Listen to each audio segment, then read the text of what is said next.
ইনোস হইলো 2 নম্বর, আর 2 নম্বরে মনে করেন রিস্কাটি নামাইছে। হ্যাঁ তো 1 নম্বর না, 1 নম্বর হইলে 2 নম্বর রিস্কা নামাইতো না। আজকে আমাকে জমা দিয়ে 400-500 টাকা কি হয় আজকাল? ইনকাম ভালো না, এখনো জমা ওঠে নাই। অটোর লেগে খ্যাপ মারতারি না, অটোয় যা আছে সব খ্যাপ লইয়া জায়গা, কিন্তু অটোর লেগে খ্যাপ মারতারি না। আমাকে জমা ওঠে না, ফ্যামিলি চালামো, ঘর ভাড়া দেবো, এই সম্ভব না। ঢাকা শহর থেকে খুব কষ্টতে আছি। এখন গাড়ি চালাই ইনকাম নাই, 500-600 টাকা ইনকাম হয় রাত 9টা-10টা পর্যন্ত, জমা 1250 টাকা। কীভাবে সংসার চালাম? মানে বাইক টাইয়া যায় গাড়ি চালাই দিকে সুবিধা করতে তাহলে বাইক দিকে কেমন না চালাই তাহলে।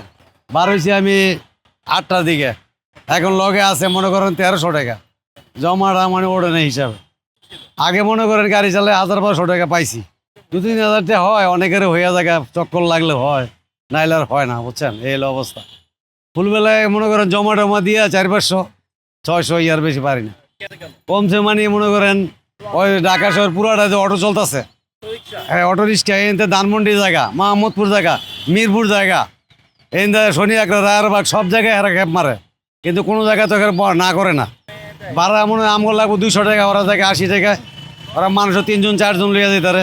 এই যে অটোরিকশাগুলো যাওয়ার ক্ষেত্রে ওদের কোনো সীমানা নাই যে এর বেশি? না, ও কোনো সীমানা নাই, আর ঢাকার বাইরে থেকে চালায় গাড়ি, হ্যাঁ হাইওয়েতে উঠতে যায়। এই যে অটোরিকশাগুলো হাইওয়েতে চলে, এটা কতটা নিরাপদ?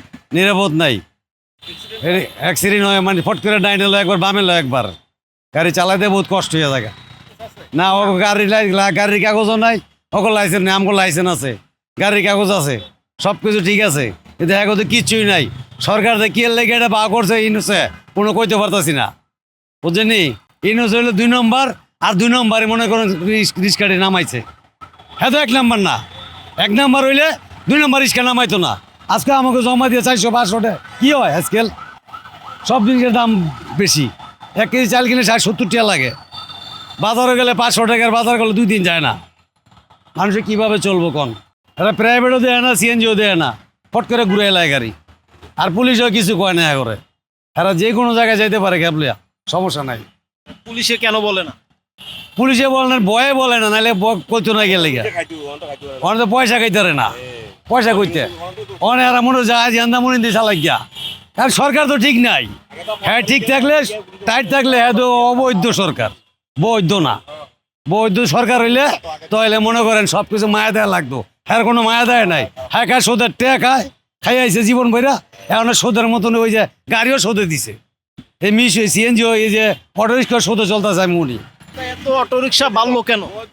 বাড়ছে এই সরকার আওয়ার পরে বাড়ছে, আগে তো সাইড ছিল, এখন সাইড নেই, ওকে সাইড নেই, কারণ যে কোনো জায়গায় যেতে পারে, পুলিশে কিছু কইব না। সামনে আমাকে সিএনজি ড্রাইভার মানে বাঁচিয়ে দিব গা, নাইলে চালান যাবো না।